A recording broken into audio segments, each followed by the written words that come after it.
أشهد أن لا إله إلا الله وحده لا شريك له وأشهد أن محمدا عبده ورسوله أما بعد فأعوذ بالله من الشيطان الرجيم بسم الله الرحمن الرحيم الحمد لله رب العالمين الرحمن الرحيم مالك يوم الدين إياك نعبد وإياك نستعين اهدنا الصراط المستقيم صراط الذين أنعمت عليهم غير المغضوب عليهم ولا الضالين قل يا عبادي الذين أسرفوا على أنفسهم لا تقنطوا من رحمة الله إن الله يغفر الذنوب جميعا إنه هو الغفور الرحيم وأنيبوا إلى ربكم وأسلموا له من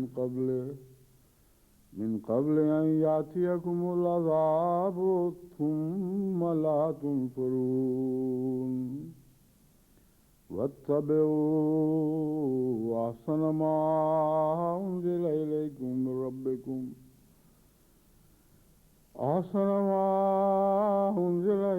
من ربكم من قبل أن يأتيكم العذاب بغتة وأنتم لا تشعرون. یہ آیات کریمہ ہیں جن کے حوالے سے حضرت اقدس مسیح موعود علیہ الصلوۃ والسلام کی تفسیر میں آپ کے سامنے پیش کر رہا تھا کہ آپ نے یا عبادی کے خطاب سے کیا کیا مطالب نکالے ہیں اور ان کو مد نظر رکھ کر اس آیت کا مضمون سمجھنا اور اس سے استفادہ کرنا آسان ہو جاتا ہے. فرماتے ہیں اس جگہ یہ بھی یاد رہے کہ ماحصل اس آیت کا یہ ہے کہ جو لوگ دل و جان سے تیرے یا رسول اللہ یا بمانا اور نہیں بلکہ اے رسول مراد ہے. تو یاد رہے کہ جو لوگ دل و جان سے تیرے یا رسول اللہ غلام بن جائیں گے ان کو وہ نور ایمان اور محبت اور عشق بخشا جائے گا کہ جو ان کو غیر اللہ سے رہائی دے دے گا. تو محبت اور عشق کا بخشا جانا یہ غیر اللہ سے رہائی کے لیے ضروری ہے. یہی وہ مضمون ہے جو میں گزشتہ خطبے میں بیان کر چکا ہوں. اس کے بعد اور پہلو ایسے ہیں جو زیادہ وضاحت کے ساتھ کھولنے والے ہیں. فرماتے ہیں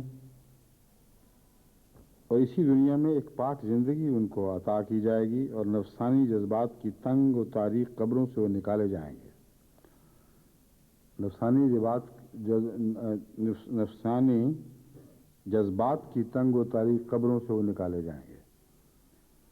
دراصل انسان یا اپنے نفس کا غلام اور اپنی خواہشات کا عاشق ہوتا ہے یا اللہ کا اور اللہ کے رسول کا. درمیان میں باقی کوئی اور منزل ہی نہیں ہے.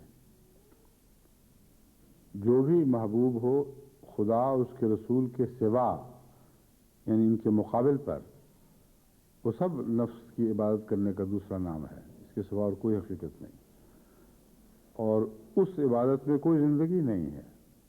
اسی کا نام موت ہے. حضرت مسیح موعود علیہ السلام نے اس مضمون کو کیسی عمدگی اور قوت کے ساتھ کھولا ہے کہ وہ جو نفسانی جذبات کی تنگ و تاریک قبروں سے وہ نکالے جائیں گے. اسی کی طرف یہ حدیث اشارہ کرتی ہے انا الحاشر الذی یحشر الناس علی قدمی کہ حضرت صلی اللہ علیہ وآلہ وسلم نے فرمایا میں وہ حشر برپا کرنے والا ہوں جس کے قدموں پر لوگ اٹھائے جائیں گے. فرمایا اسی کی طرف یہ حدیث اشارہ کرتی ہے انا الحاشر الذی یحشر الناس علی قدمی یعنی میرے قدم پر لوگ اٹھائے جائیں گے. یعنی میں وہ مردوں کو اٹھانے والا ہوں جس کے قدموں پر لوگ اٹھائے جاتے ہیں یعنی اٹھائے جائیں گے کی بجائے مسلم صاحب نے ترجمہ فرمایا ہے اٹھائے جاتے ہیں کیونکہ مضارعہ کے دونوں ترجمے ممکن ہیں. جاتے ہیں اٹھائے جائیں گے. تو آپ نے یہ بہت زیادہ پر حکمت ترجمہ فرمایا. میں نے غلطی سے یہ ترجمہ سرسری طور پر کیا اٹھائے جائیں گے مگر حضرت مسیح علیہ السلام کا ترجمہ یہ ظاہر کرتا ہے کہ اس دنیا میں ہی لوگ جو زندہ ہوتے ہیں وہ مردے جو صدیوں سے گڑے ہوئے تھے محمد رسول اللہ صلی اللہ علیہ وسلم نے زندے کر دیے. یہ مستقبل کا وعدہ نہیں اس دنیا میں ہوتا ہے اور سامنے ہوتا ہوا دکھائی دیتا ہے.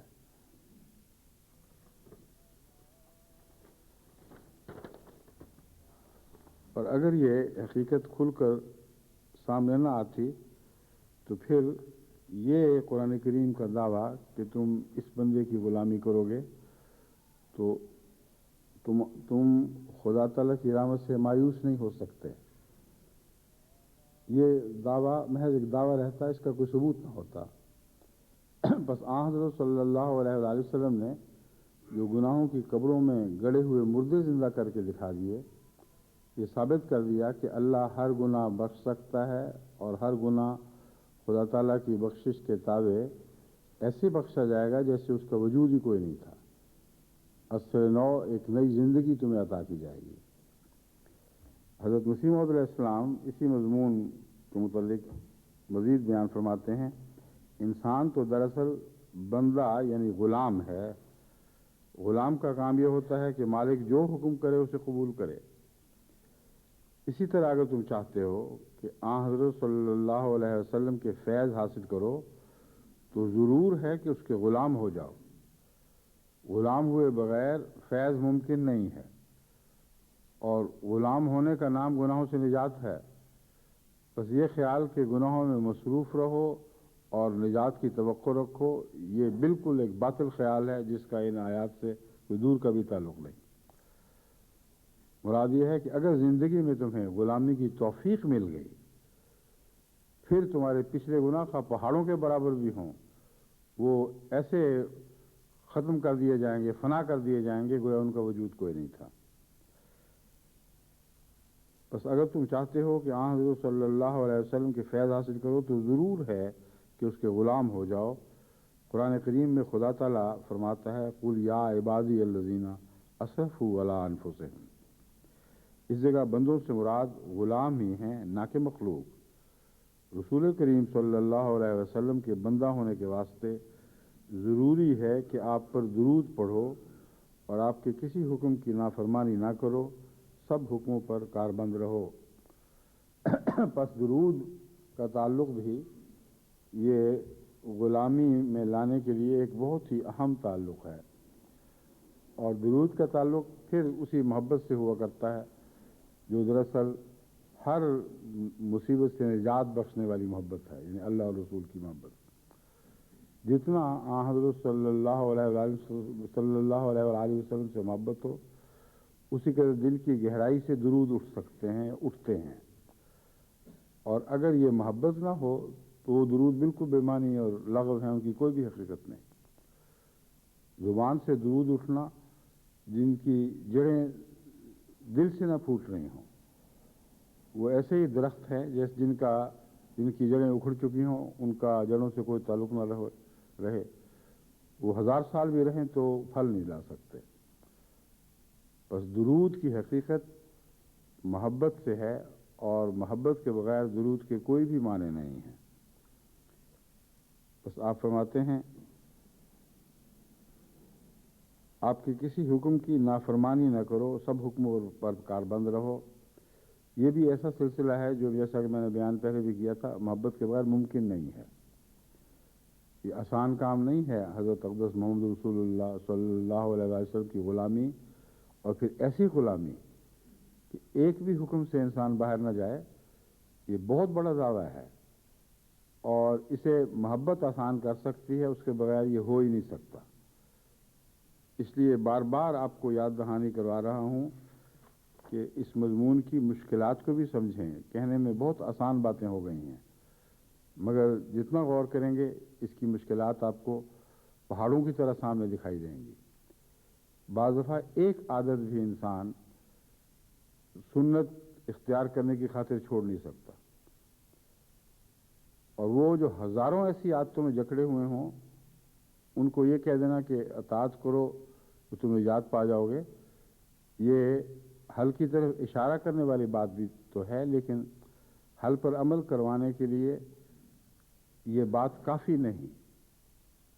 کیونکہ اگر کسی کو کہا جائے کہ یہ دیکھو یہ پہاڑ ہے، اس کی چوٹی پہ چڑھ جاؤ تو تمہیں دور دور کی عجیب چیزیں دکھائی دیں گی جو تم نے پہلے کبھی نہ دیکھی ہوں، اور وہ پہاڑ ایسا سٹیپ ہو، اتنا تیزی سے اوپر چڑھ رہا ہو کہ بڑے بڑے ماہرین کے بھی پتے پانی ہو جائیں اس کی وسعتوں کو دیکھ کر۔ تو کوئی آدمی کہے میں نے تو تجھے دکھا دیا تھا کہ یہ رستہ ہے، اور پھر تو نے نہیں سفر کیا، یہ تیرا قصور ہے۔ تو یہ جو مہمہ ہے مشکل کا اور آسان کا، ان دونوں کا آپس کا تعلق، اس سلسلے میں کچھ باتیں میں نے گزشتہ خطبے میں بیان کی تھیں۔ اب میں مزید اس مضمون کو آپ کے سامنے کھولوں گا۔ حضرت مسیح علیہ السلام فرماتے ہیں جب انسان خدا تعالیٰ کی محبت میں ایسا محو ہوتا ہے کہ جو کچھ بھی نہیں رہتا، تب اس فنا کی حالت میں ایسے الفاظ بولے جاتے ہیں، کیونکہ اس حالت میں ان کا وجود درمیان نہیں ہوتا، جیسا کہ اللہ تعالیٰ فرماتا ہے قل یا عبادی الذین اسرفوا علی انفسہم لا تقنطوا من رحمۃ اللہ ان اللہ یغفر الذنوب جمیعا، یعنی ان لوگوں کو کہہ دو کہ اے میرے بندو، خدا کی رحمت سے نومید مت ہو، خدا تمام گناہ بخش دے گا۔ اب دیکھو اس جگہ یا عباد اللہ کی جگہ یا عبادیہ کہہ دیا گیا، حالانکہ لوگ خدا کے بندے ہیں، نہ آن حضرت صلی اللہ علیہ وسلم کے بندے، مگر یہ استعارے کے رنگ میں بولا جاتا ہے۔ ان امور پر غور کرتے ہوئے جو ایک حقیقت انسان کے سامنے ابھرتی ہے یا ابھرنی چاہیے، وہ یہ ہے کہ خدا تعالیٰ نے چاہے غلام کے معنوں ہی میں استعمال کیا ہو، آن حضرت صلی اللہ علیہ وآلہ وسلم کو یہ کیوں فرمایا کہ تو ان سے کہہ دے میرے بندو؟ اس کلام میں اشتباہ کا ایک خطرہ تو بہرحال رہتا تھا، تو ضرورت کیا تھی، اس میں حکمت کیا ہے کہ آن حضرت صلی اللہ علیہ وآلہ وسلم کو مخاطب کر کے اپنے بندوں کو آپ کے سپرد اس طرح کر دیا کہ وہ مخاطب کرتے ہوئے یہی لفظ بولیں کہ اے میرے بندو؟ اصل بات یہ ہے کہ جو وعدہ کیا جا رہا ہے وہ بہت بڑا ہے، اور گناہ گاروں کو جب مخاطب کیا جا رہا ہو کہ تم خدا کی بخشش سے مایوس نہ ہو، تو جتنا بڑا گناہ گار اتنا ہی خدا کے تصور سے دور۔ اب اس کو ایک فرضی بات پر یقین کیسے آئے گا؟ یہ تو ناممکن ہے۔ نہ اس نے خدا دیکھا، نہ سنا، نہ اس سے کبھی دل میں تعلق پیدا ہوا۔ اب کسی بعض دفعہ صدمے کے نتیجے میں، بعض دفعہ ویسے ہی اللہ تعالیٰ دل کی آنکھیں کھول دیتا ہے، اس کو توجہ پیدا ہو اور وہ کہے کہ میں نے خدا تعالیٰ سے بخشش مانگنی ہے، تو کس خدا سے کس حد تک بخشش کی امید رکھ سکتا ہے؟ جب تک کوئی نمونہ سامنے نہ ہو، انسان اس بات پر ایمان نہیں لا سکتا۔ بس آن حضرت صلی اللہ علیہ وآلہ وسلم وہ ظاہری نمونہ تھے بخشش کا، جس سے بڑھ کر بخشنے والا اور رحم کرنے والا کوئی انسان کبھی پیدا نہیں ہوا۔ آپ کی ساری زندگی ایک بخشش کا اتنا عظیم اور پاک نمونہ تھی کہ انبیاء کی زندگی کو بھی آپ گہری نظر سے دیکھیں، جانچیں، تلاش کریں، مگر آپ کو آن حضرت صلی اللہ علیہ وآلہ وسلم کا وجود انبیاء کے زمرے میں بھی کہیں دکھائی نہیں دے گا، یعنی اس شان کا وجود، رحمت اور بخشش کا آپ ایسا کامل نمونہ تھے کہ اللہ تعالیٰ قرآن کریم میں آپ کے متعلق فرماتا ہے ان بالمؤمنین رؤوف الرحیم۔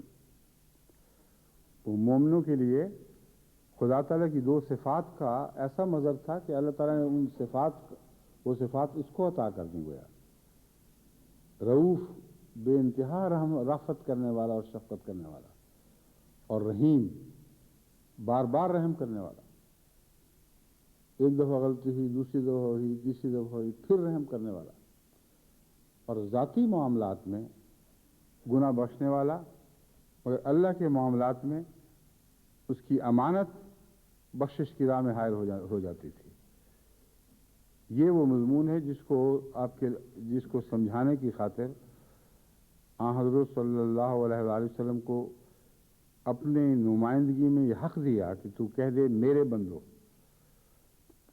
اب یہ دو باتیں آن حضرت صلی اللہ علیہ وآلہ وسلم کی سیرت کا ایک اتنا نمایاں پہلو ہیں، اس کو نظر انداز کرنے کے نتیجے میں بہت سے لوگ ٹھوکر کھا جاتے ہیں۔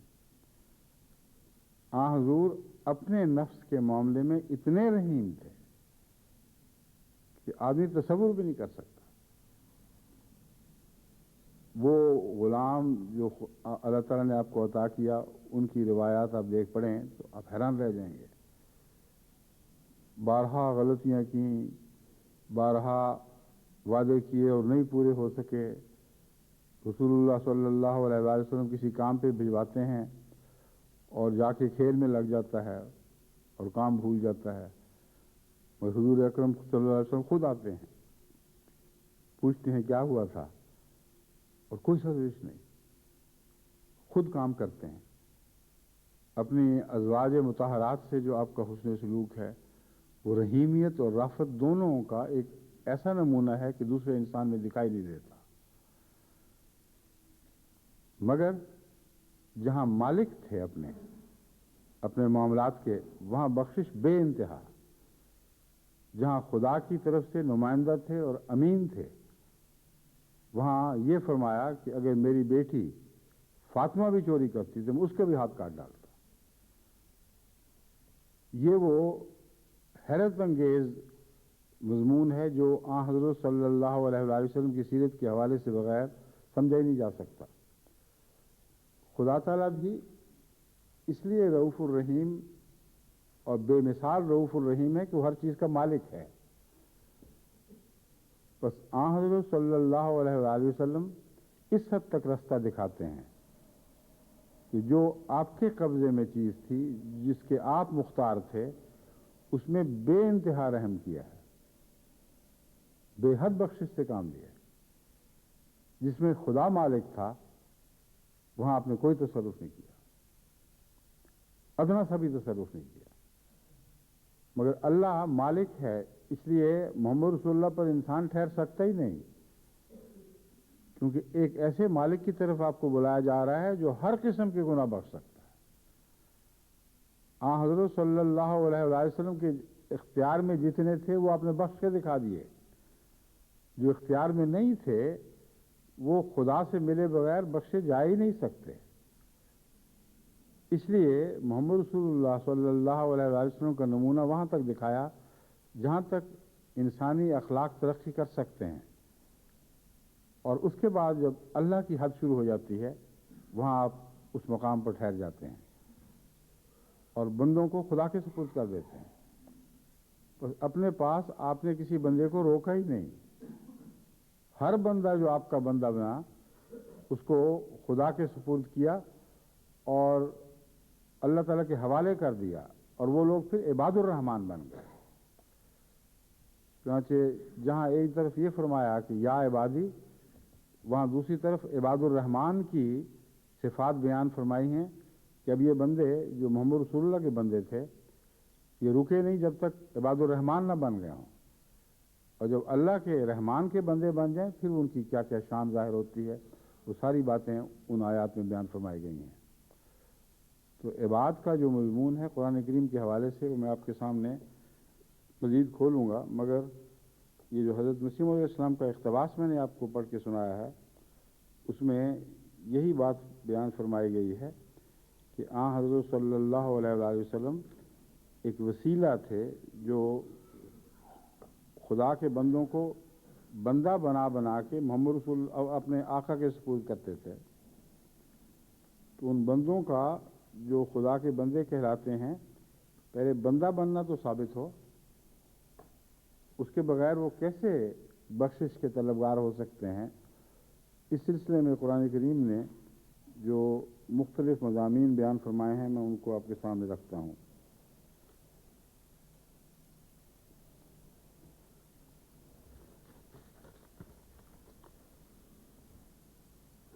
انابت کے متعلق میں نے عرض کیا تھا کہ اس میں دراصل محبت کا بھی مضمون ہے، اور انابت کے نتیجے ہی میں دراصل انسان گناہوں کو قابو پا سکتا ہے، اور انابت کے نتیجے ہی میں اس دنیا میں عذاب سے مخلصی ہو سکتی ہے۔ اور یہ مضمون بہت گہرا اور لازمی ہے، اس کو سمجھے بغیر آپ بخشش کی اور آئندہ زمانے یعنی مرنے کے بعد کی امیدیں قائم نہیں کر سکتے۔ ان امیدوں پر آپ کو یقین نہیں آ سکتا، کیونکہ جب تک اس دنیا میں انابت کے نمونے آپ کے سامنے نہ ہوں اس وقت تک اس دنیا میں کیا ہوگا اس کے متعلق آپ کوئی یقین نہیں کر سکتے. اس کے لیے ایک تو اللہ تعالیٰ نے حضرت صلی اللہ علیہ وآلہ وسلم کے حوالے سے ہمیں یہ مضمون سمجھایا. دوسرا روزمرہ کے تجربے سے بھی خدا تعالیٰ اسی مضمون کی طرف توجہ دلاتا ہے. فرمایا افلم یروا الی ما بین ایدیہم وما خلفہم من السماء والارض ان نشاء نخسف بہم الارض اور نسقط علیہم کسف من السماء ان فی ذلک لآیۃ لکل عبد منیب. وہاں بھی عبد اور انابت کا ذکر تھا. عبد بنو اور منیب بنو. اور اس آیت میں بھی عبد اور منیب بننے کا ذکر ہے. اور مضمون یہی ہے کہ تمہیں عذاب سے اگر نجات چاہیے تو عبد منیب بن کے دیکھو خدا تمہیں کس طرح بچاتا ہے. چنانچہ فرماتا ہے تم نے دیکھا نہیں جو تمہارے سامنے ہے. ان لوگوں نے افلم یروا ان لوگوں نے دیکھا نہیں کہ جو ان کے سامنے ہے اور جو ان کے پیچھے ہے. آسمان اور زمین میں سے جو کچھ بھی ہے ان نشاء نخسف بہم الارض اور نسقط علیہم کسف من السماء. ان کے لیے تو نہ زمین محفوظ ہے نہ آسمان محفوظ ہے. یہ عجیب مضمون بیان فرمایا گیا ہے کہ تم بڑے امن سے بظاہر چلتے پھرتے ہو اور سمجھتے ہو کہ جو عذاب ہے کوئی اتفاقی واقعہ ہے. آسمان کے نیچے ایک محفوظ چھت کے نیچے اپنے آپ کو محفوظ سمجھ رہے ہو اور سمجھتے ہو کہ یہ اتفاقی حادثہ ہے. لیکن کیا یہ لوگ نہیں جانتے کہ اگر ہم چاہتے تو زمین میں ان کو دھسا دیتے, زمین ان کو لے ڈوبتی, اور آسمان سے جو ٹکڑے برستے ہیں یعنی اجرام فلکی وہ ان کا کچھ بھی نہ چھوڑتے. ان کی تباہی کے لیے یہ دونوں چیزیں کافی تھیں. اب نہیں دیکھا سے کیا مراد ہے؟ ان لوگوں نے نہیں دیکھا. قرآن کریم کی دوسری آیات سے پتہ چلتا ہے کہ اس مضمون میں اللہ تعالیٰ فرماتا ہے زمین میں پھرو, غور کرو تو تمہیں یہ حقیقتیں سمجھ آ جائیں گی. دنیا کی جو دنیا میں جو بڑی بڑی حیوانی یا انسانی نسلیں تباہ و برباد ہوئی ہیں ان کے دو ہی طریقے تھے جو ہمیں قدرت میں ملتے ہیں. یہ ایسے عظیم زلزلے آئے ہیں, ایسے ہیبت ناک زلزلے آئے ہیں کہ وہ لوگ زمین میں دھس گئے. اور بڑی بڑی قومیں ہیں جن کے اب سراغ مل رہے ہیں, ان کا نشان بھی نہیں ملا. زمین یوں پھٹی ہے اور ان کو لے ڈوبی اپنے اندر, پھر مل گئی. اور جانور بھی بکثرت اسی طرح زمین کا لقمہ بن گئے, یعنی زمین پھٹتی رہی اور وہ جانور ان میں ڈوبتے اور غرق ہوتے رہے, اور پھر ان پر زمین پھر مل گئی. اور یا پھر آسمان سے میٹیورز کی بارشیں ہوئی ہیں, اور بعض دفعہ اتنی زبردست ہوئی ہیں کہ جیسا کہ میں نے پہلے بھی بیان کیا تھا, جو ڈائناسورز کی نسل ہے یہ آسمانی بارش کے نتیجے میں برباد ہوئی ہے. یعنی سمندر میں اتنا بڑا میٹیور یعنی آسمان کا ایک ٹکڑا گرا ہے, اجرام فلکی میں سے ایک بڑا ٹکڑا گرا ہے کہ اس نے مدتوں سورج سے زمین کا واسطہ کاٹ دیا. اتنی بڑی دھند اٹھی ہے, اتنے بڑے بادل بنے ہیں کہ جو ساری زمین پہ چھا گئے, اور ان لوگوں کے لیے نہ سبزی رہی, ان جانوروں کے لیے نہ سبزی کھانے کے لیے رہی, نہ کوئی اور غذا. اور یہ ساری ڈائناسور کی نسل چند ہزار سال کے اندر اندر فنا ہو گئی یا لاکھ سال کے اندر فنا ہو گئی. لیکن جو کائنات کا عرصہ ہے اس میں چند ہزار یا چند لاکھ سال ایک بہت ہی معمولی عرصہ ہے. مگر یہ عذاب آسمان سے اترا تھا. تو دو ہی طریق ہیں. اللہ تعالیٰ فرماتا ہے تم دیکھو تو صحیح, آسمان سے بھی ہم جب فیصلہ کرتے ہیں تو ایسی بارشیں برساتے ہیں کہ نیچے جس زندگی کو فنا کرنا مقصود ہو اس کا کچھ بھی باقی نہیں چھوڑتے. اور زمینیں بھی پھٹتی ہیں, اور دیکھو کتنے بڑے بڑے جنگلات اور کتنے بڑی بڑی یہ جانوروں کی نسلیں زمینوں میں دفن پڑی ہوئی ہیں. یہ ثبوت ہے جو سامنے ہے. اس کے بعد فرمایا ان فی ذالک لآیۃ لکل عبد منیب،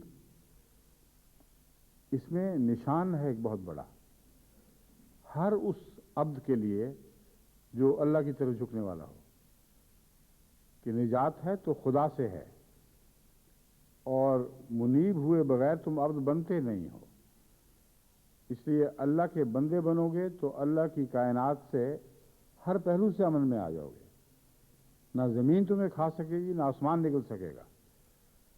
اگر تمہیں باقی رہنا ہے اور دنیا میں بھی اگر باقی رہنا ہے تو یہی ایک طریق ہے۔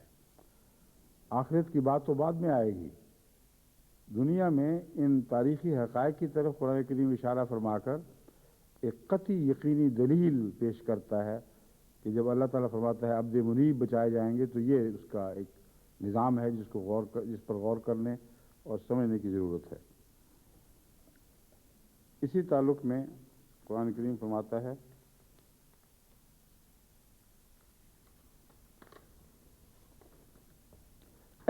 والذین اجتنبوا الطاغوت ان یعبدوها وانابوا الی اللہ لہم البشریٰ فبشر عباد،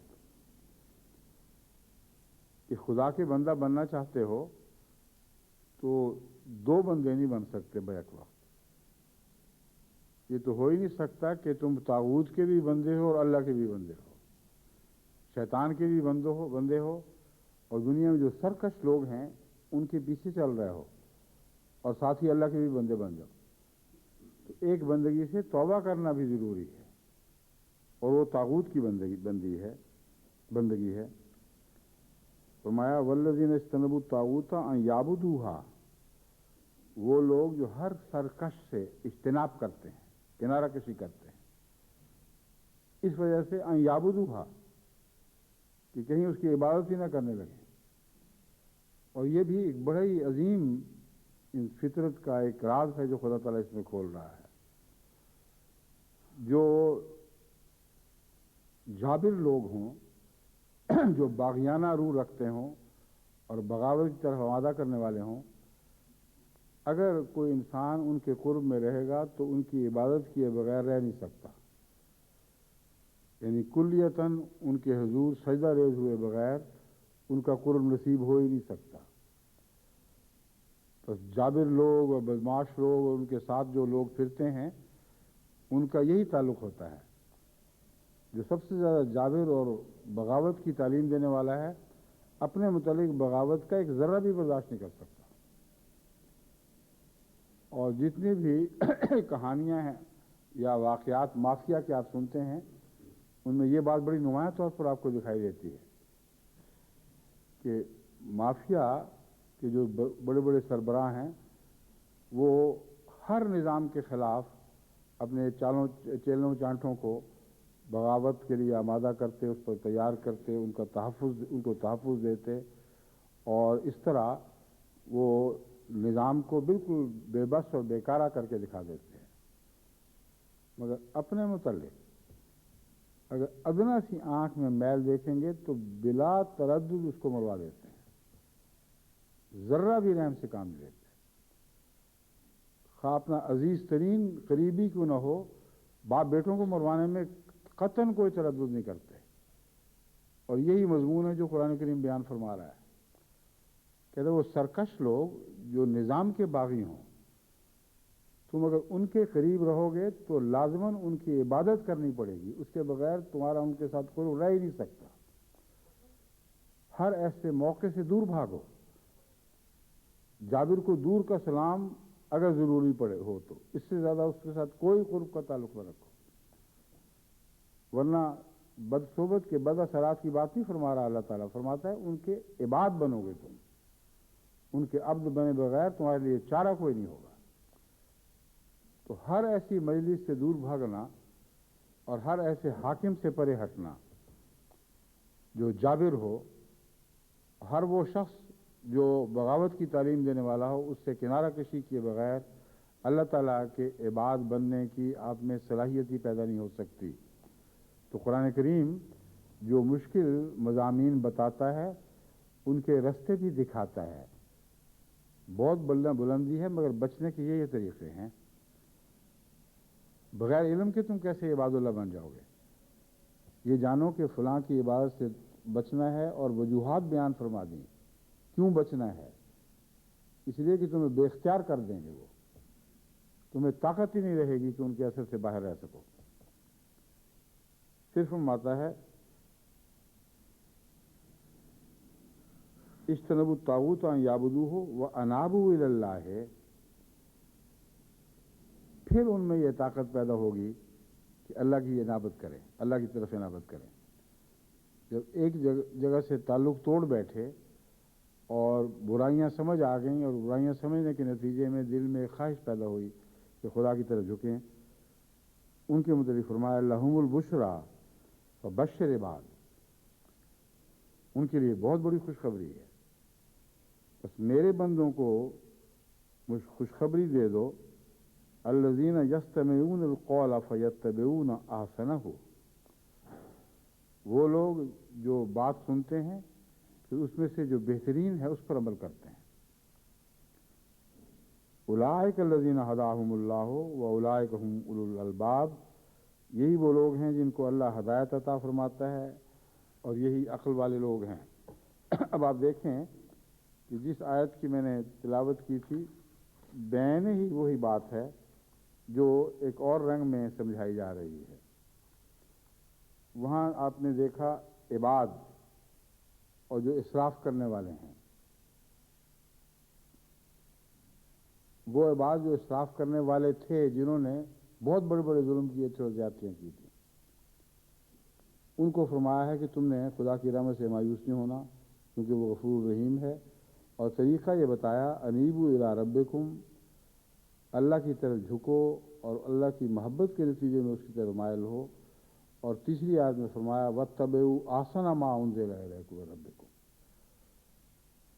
کہ تم جو بھی تمہارے رب کی طرف سے اتارا گیا ہے تم پر اس کا بہترین حصہ پکڑا کرو، اپنے ارادے بلند رکھو، اپنے حوصلے اونچے کرو، اور اس بات پر راضی نہ ہوا کرو کہ جو کم سے کم تم سے توقع کی جا رہی ہے اتنی ہی پوری کر دو، اونچی توقعات رکھو، پھر تمہارے لیے یہ معاملہ آسان ہوگا، مشکل نہیں ہوگا۔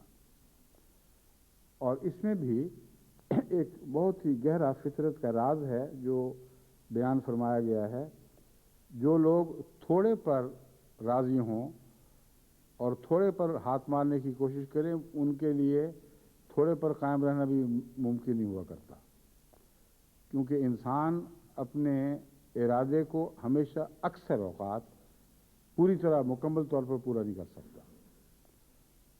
تو جو شخص یہ کہے کہ میں یہ نہیں کروں گا یہ نہیں کروں گا، جو کم سے کم ہے اس سے بچوں گا، جو میں کم سے کم طاقت رکھتا ہوں اس سے زیادہ میں کچھ نہیں کروں گا، وہ لوگ اس کم سے کم پر بھی کبھی پورے نہیں ہوا کرتے۔ جو بلند ارادے رکھیں ان کا ماحصل اس سے بہت زیادہ ہوتا ہے جو کم ارادے لے کر ایک سفر شروع کرتے ہیں۔ چنانچہ بسا اوقات جو یہ سمجھتے ہیں کہ ہم نے پاس ہونا ہے وہ بیچارے پاس بھی نہیں ہوتے۔ اکثر فیل ہونے والے وہی ہیں جن کی نیت شروع سے پاس ہونے کی تھی، مگر جن کی نیت یہ ہو کہ ہم نے اول آنا ہے، ریکارڈ توڑنے ہیں، ان کو ہم نے دیکھا ہے کہ وہ فرسٹ کلاس بھی لے تو روتے ہیں کہ ہم صرف اسکول میں اول آ سکے، ہم نے تو سارے علاقے میں اول آنا تھا۔ تو سارے علاقے میں اول آئے وہ اس بات پر روتے ہیں کہ یقین تھا کہ ریکارڈ توڑ دیں مگر نہیں توڑ سکے۔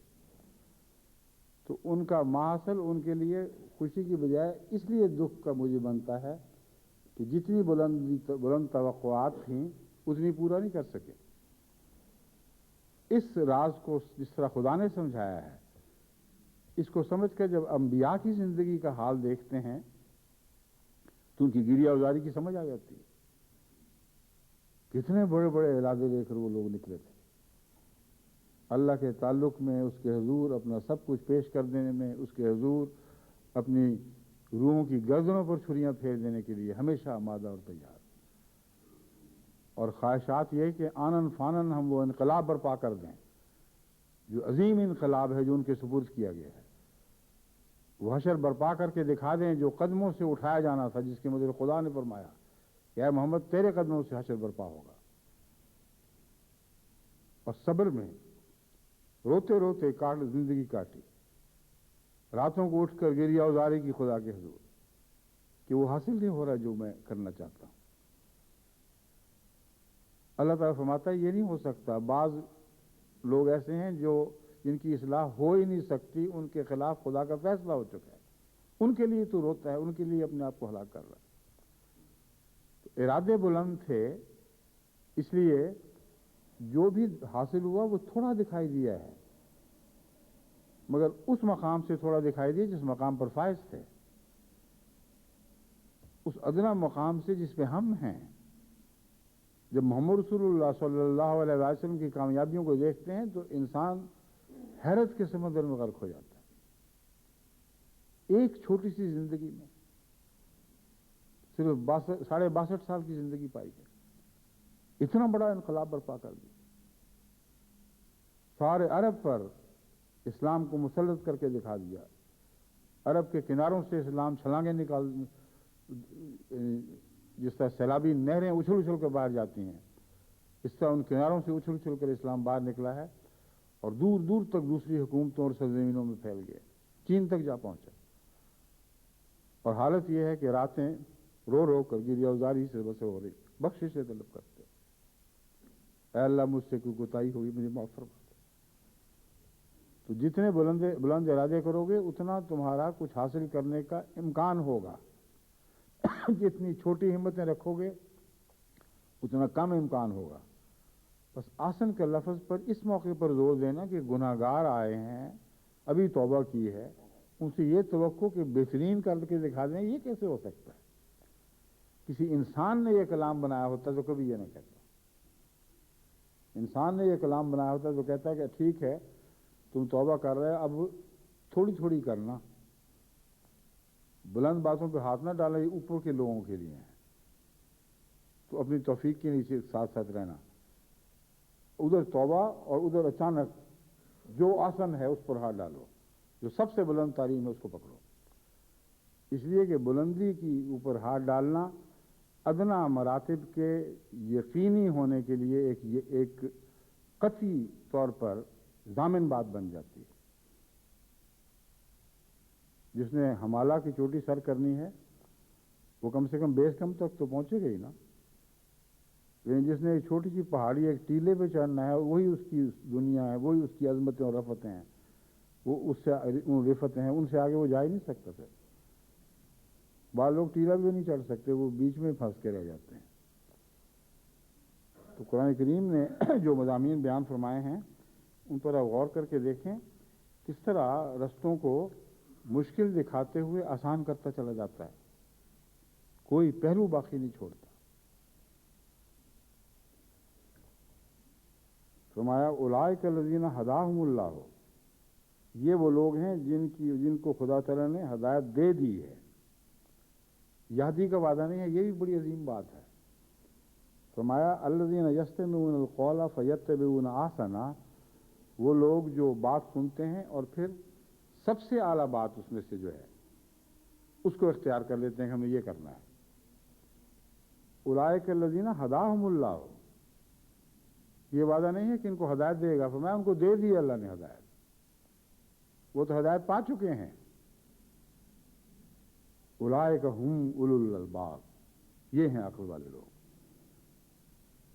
تو یہ جو بخشش کا مضمون اور پھر حضرت اقدس محمد رسول اللہ صلی اللہ علیہ وسلم کی غلامی میں اللہ کا غلام بننے کا مضمون ہے، اس کو باریک نظر سے سمجھیں تو جتنا مشکل ہے اتنا آسان بھی ساتھ ہوتا چلا جائے گا۔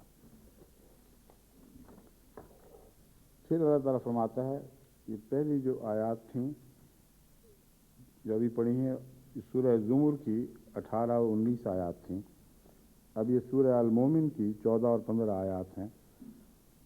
هو الذی یریکم آیاتہ وینزل لکم من السماء رزقا وما یتذکر الا من ینیب فادعوا اللہ مخلصین لہ الدین ولو کرہ الکافرون۔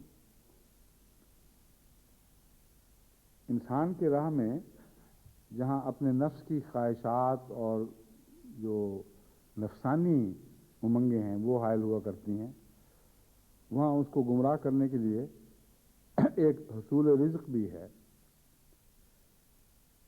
قرآن کریم نے اس سے پہلے اس کو متوجہ فرمایا کہ آسمان سے عذاب بھی برسا کرتے ہیں، اگر تمہیں ان عذابوں سے بچنا ہے تو عبد منیب بن جاؤ، عبد منیب بنو گے تو اس کے عذابوں سے تمہیں رہائی نصیب ہوگی۔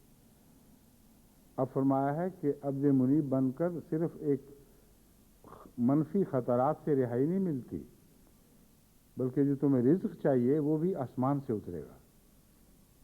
اور کسی قوم کو خوشحال بنانے کے لیے یہ ایک ایسا نسخہ ہے جو کبھی ناکام نہیں ہو سکتا۔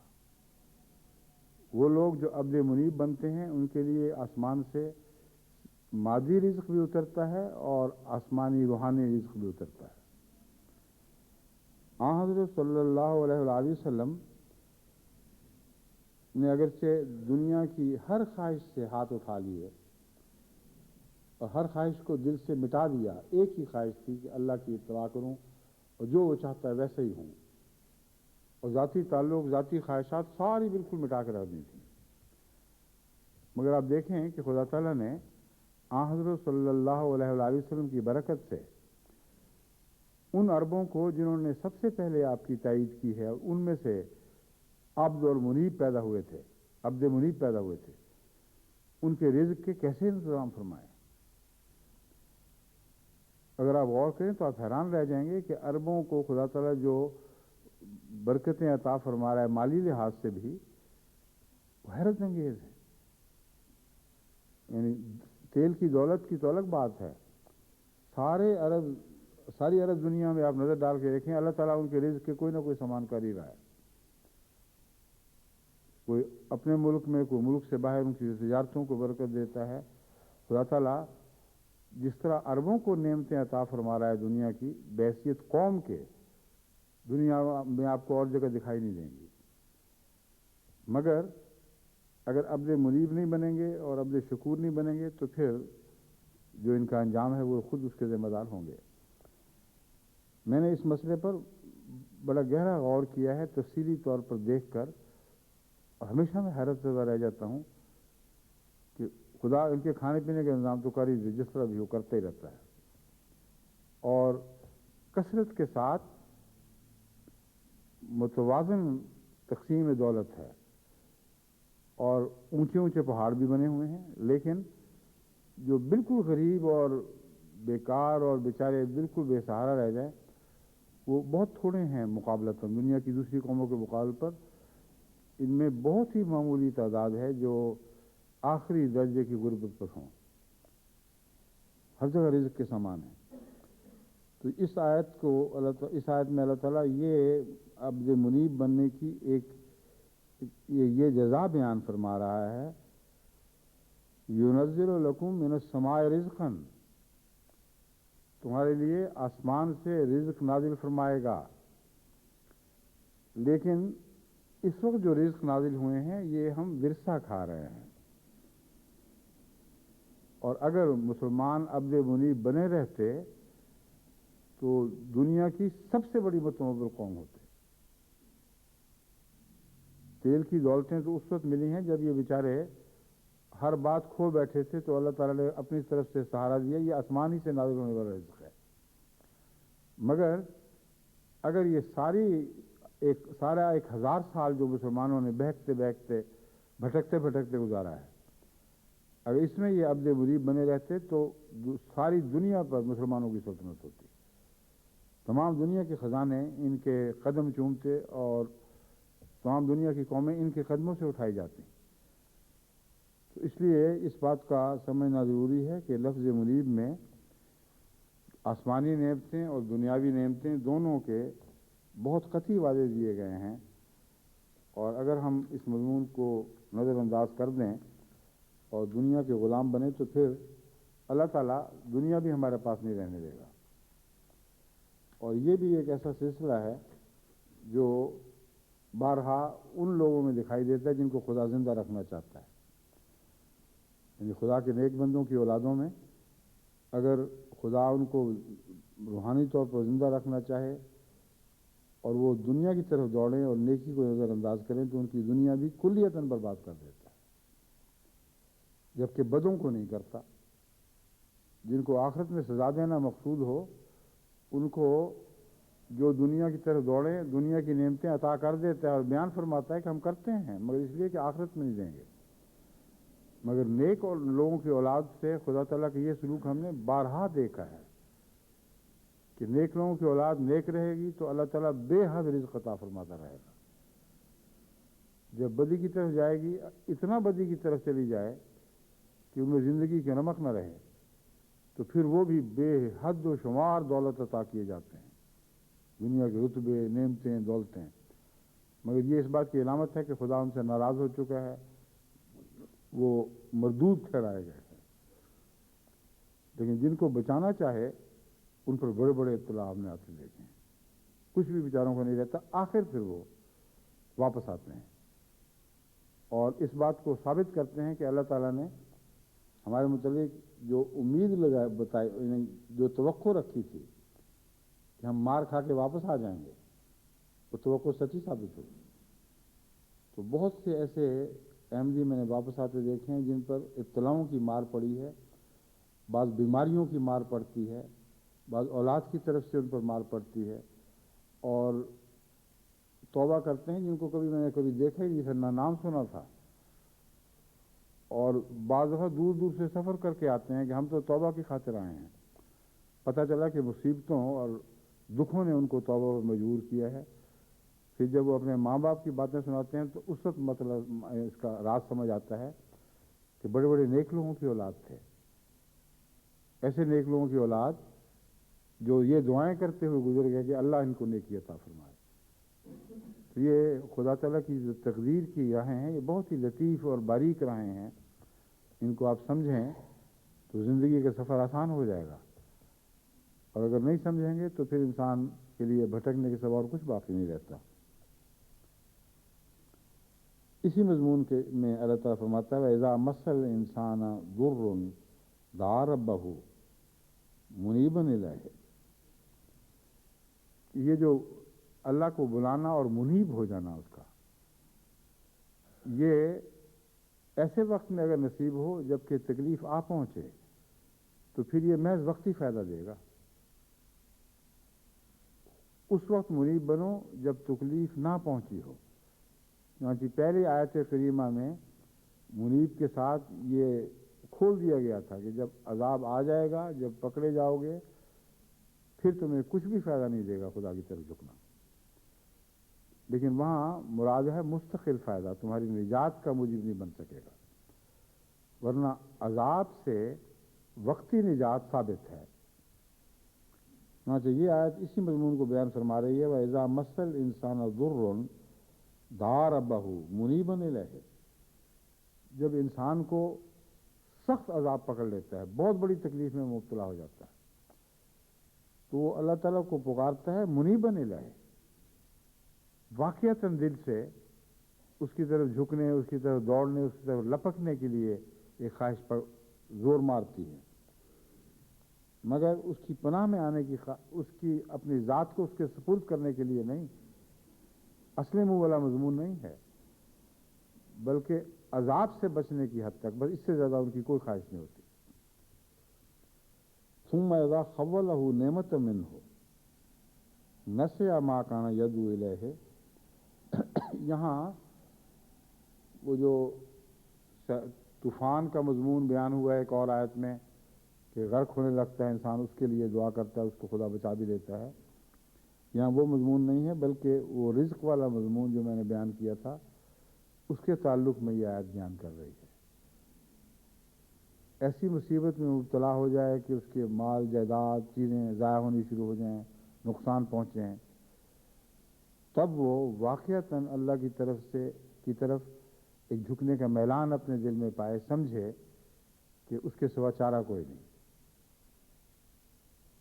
مگر اگر اللہ کی محبت نہ ہو بلکہ اللہ تعالیٰ کی طرف جھکنا محض مصیبتوں سے بچنے کی خاطر ہو تو اللہ تعالیٰ فرماتا ہے کہ جب ہم اسے پھر نعمتیں عطا کرتے ہیں، ایسے شخص کو صرف مصیبت سے نجات نہیں دیتے، نعمتیں بھی عطا کرتے ہیں۔ وہ نعمتیں عطا کرتے ہیں جن کے لیے طرف وہ ہم جن کی وجہ سے وہ ہماری طرف جھکا تھا.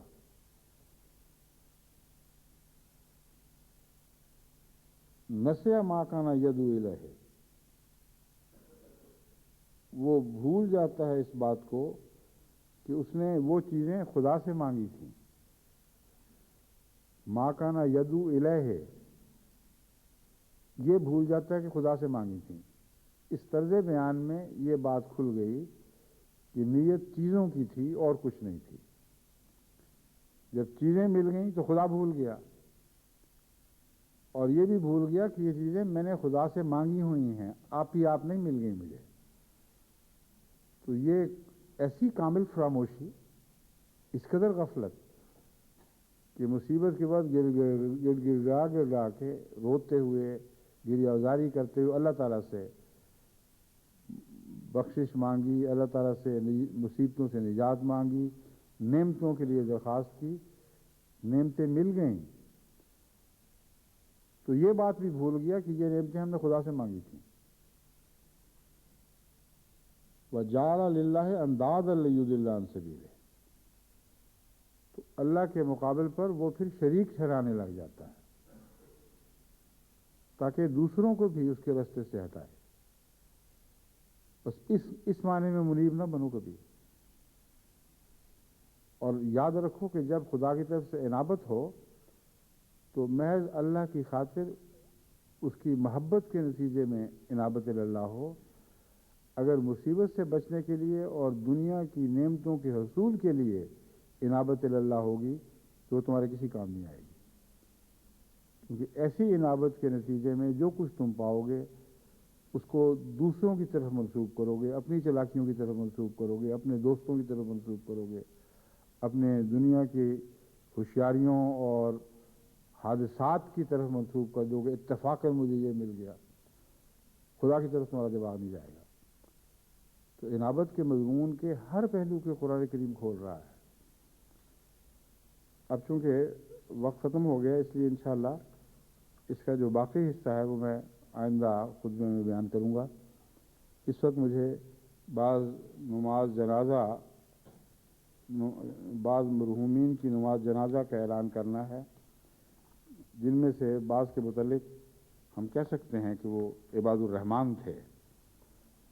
اور جہاں تک انسان کسی انسان کو دیکھ کر ایک فیصلہ کر سکتا ہے، میرے نزدیک بعض مرحومین ان میں سے ایسے ہیں کہ ان کے متعلق کوئی بھی شک نہیں رہتا کہ وہ خدا کے پاک بندے تھے.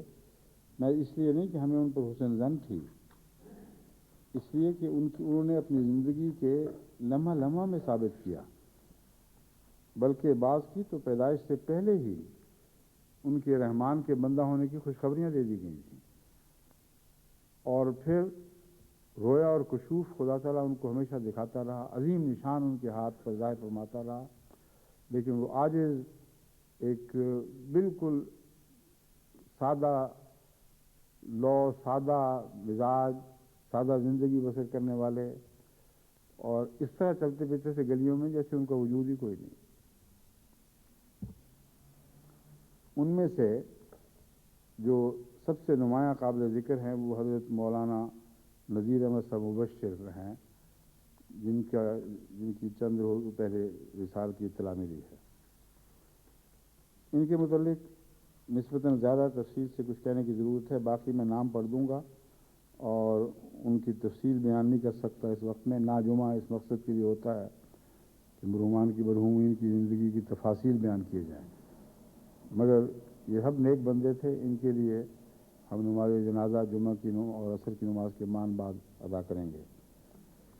مولانا نذیر احمد صاحب مبشر کی زندگی کے بعد ایسے پہلو ہیں جو اس وقت بھی نشان تھے، آج بھی نشان ہیں.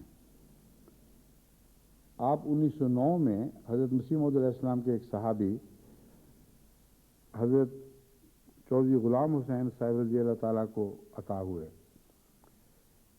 آپ سے پہلے 9 بچے پیدا ہو چکے تھے جو 9 کے 9 مر گئے، ایک بھی نہیں بچا. حضرت غلام حسن صاحب کو رضی اللہ تعالیٰ عنہ کو اللہ تعالیٰ نے رویا میں دکھایا کہ یہ بچہ ہے، اس کی شکل دیکھ لو. یہ آنے والا ہے اور یہ زندہ رہے گا۔ چنانچہ آپ پیدا ہوئے تو آپ نے سب جگہ اعلان کر دیا، بیوی کو بھی بتا دیا، بالکل میں فکر کر رہا، یہ زندہ رہے گا، یہ کبھی نہیں مر سکتا۔ یعنی جس مقصد کے لیے خدا نے عطا کیا ہے اسے پورا کیے بغیر نہیں مرے گا۔ اور پھر اس نشان کو اور زیادہ پختہ بنانے کے لیے بعد میں 2 بیٹیاں اور عطا کی، وہ دونوں بھی مر گئیں۔ پہلی اولاد میں سے 9 میں سے ایک بھی نہیں بچا، یہی زندہ رہے، اور ان کی شکل بھی بالکل وہ بیان فرماتے تھے کہ ایسی ہی تھی، یہی مجھے بچہ دکھایا گیا تھا۔ اور اس کے بعد آپ کی زندگی جو تھی وہ واقعی ایک ایسے بچے کی صورت میں آگے بڑھی ہے جو خدا تعالیٰ کسی خاص مقصد کے لیے پیدا فرماتا اور چن لیتا ہے اسے۔ آپ نے سن 28 میں اپنی زندگی وقف کی، ہاں زندگی تو پہلے وقف کر دی تھی،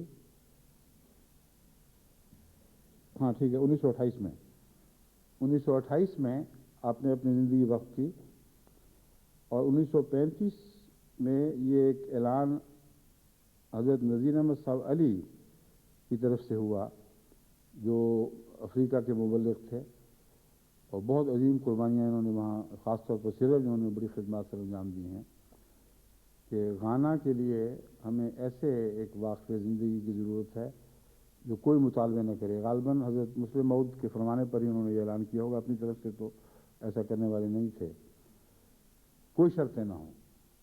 اس وقت ہی آگے آئے، اور ان شرطوں میں یہ بھی بات تھی کہ اپنا خود گزارا کرو، کھاؤ کماؤ، جماعت پیسے بھی نہیں بھیج سکتی۔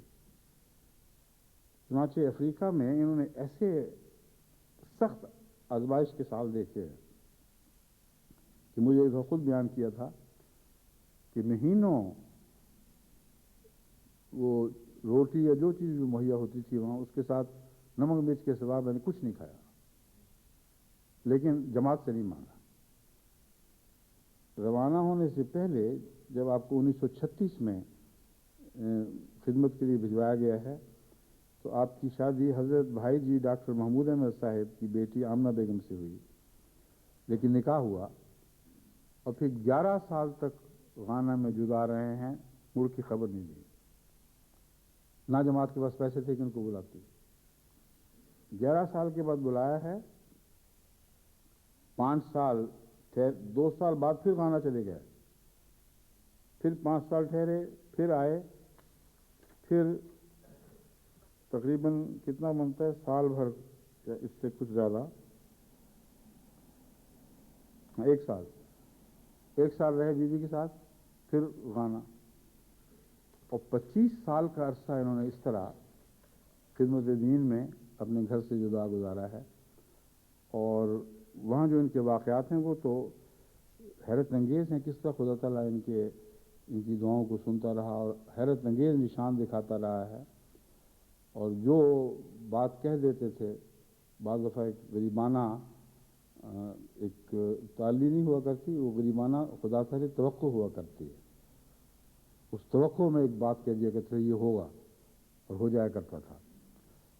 بہت ہی پاکیزہ وجود، سادہ زندگی کے بسر کرنے والے جو خدمت کے مواقع ملے ہیں دین میں، وہ تو اصل تو وہی ہیں جو میدان عمل میں تھے۔ یہاں آ کر جو نظام سے تعلق کی خدمت آپ نے سر انجام دی ہے، اس میں نائب وکیل التبشیر رہے ہیں، قائم مقام وکیل التبشیر رہے ہیں، پھر قائم مقام وکیل اعلیٰ رہے ہیں، پھر صدر مجلس تحریک جدید بھی رہے ہیں، مجلس افتاء اور کار پرداز میں کام کیا، ناظم دارالقضاء رہے، وکیل التعلیم رہے، غرضی کے ہاں صدر نہیں نائب صدر تحریک جدید رہے ہیں۔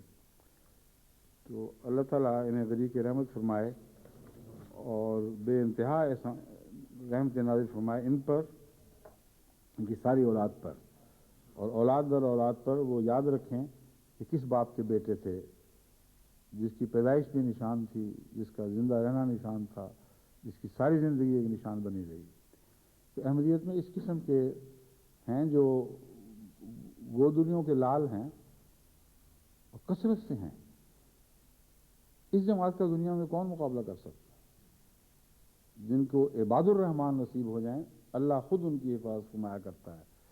بس تم عباد الرحمن بننے کی کوشش کرو، کیونکہ صرف پرانے عباد الرحمن کی کمائی کھانے سے ہمارا گزارا نہیں چلے گا.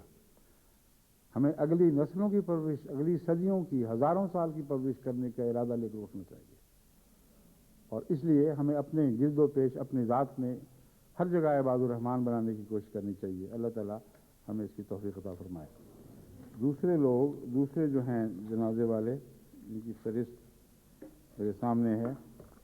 ایک سلیمہ صاحبہ ہیں، اہلیہ مکرم یوسف احمدی صاحب، والدہ منظور الاسلام یوسف صاحب مولد انڈونیشیا، جو یہاں تشریف لائے ہوئے تھے اور رمضان کے سارا عرصہ ترجمے کی خاطر یہاں آئے ہوئے تھے، اور اس کے بعد بھی یہیں ترجمے کی خاطر ٹھہرے رہے.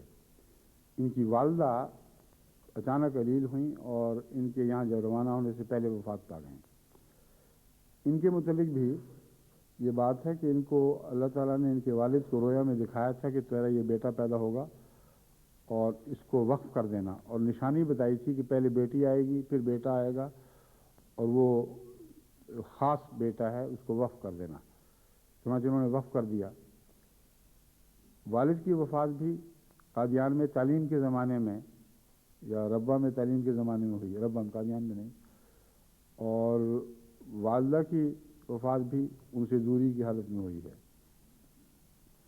پھر خواجہ خورشید احمد صاحب سیالکوٹی ہیں، جو الفضل کے ایڈیٹر رہے ہیں بڑے لمبے عرصہ، مختلف حال صورتوں میں ان کو توفیق ملی ہے خدمت کی. محمد حسین صاحب خادم مسجد مبارک، ان سے بہت لوگ واقف ہیں. ان کے مسجد میں ان کی خدمت اور ان کی اذانیں دینا، ان کا خاص ایک گہرا تعلق یہ لمبے عرصے تک پھیلا ہوا ہے. ہمارے ڈاکٹر حامد اللہ خان صاحب، جو یارک شہر کے یارک شہر میں کون سی جگہ رہا کرتے تھے، بیٹلے میں. ان کی والدہ عائشہ بیگم صاحبہ، یہ بھی بہت بزرگ خاندان کی بزرگ عورت ہیں، خاتون تھیں. اللہ انہیں بھی غریق رحمت فرمائے. اور آخر پر ڈاکٹر رضیہ صاحبہ، یہ ڈاکٹر تو نہیں تھیں، ڈاکٹر لکھا ہوا ہے، ان کی بہن ڈاکٹر تھیں ایک، جہاں تک میرا علم ہے، مگر ہو سکتا ہے ڈاکٹر ہوں. اس لیے بہرحال یہ اچھی تعلیم یافتہ خاتون تھیں اور خدمت پر مامور تھیں کسی پر. یہ میجر ولید منہاج صاحب کی بیگم، اور ان کا اصل تعارف تو یہ ہے کہ جو حیدرآباد دکن کا مشہور خاندان جس نے خدمتوں میں بہت نام کمائے ہیں اللہ کے فضل کے ساتھ، سیٹھ محمد اعظم صاحب مرحوم، سیٹھ معین الدین صاحب مرحوم وغیرہ، یہ ان کی ہمشیرہ آپا سلیمہ کی بیٹی تھیں. اور بالکل جوانی کے عالم میں 3 چھوٹے چھوٹے بچے چھوڑ کر وفات پا گئی ہیں، کیونکہ ان کو غالباً دل کا حملہ ہوا ہے موٹر میں سب واپسی پہ آتے ہوئے، گھر آتے ہوئے. تو بہرحال یہ سب وہ ہیں جن کے لیے میں نماز جنازہ پڑھوں گا جمعہ اور عصر کے مان بعد.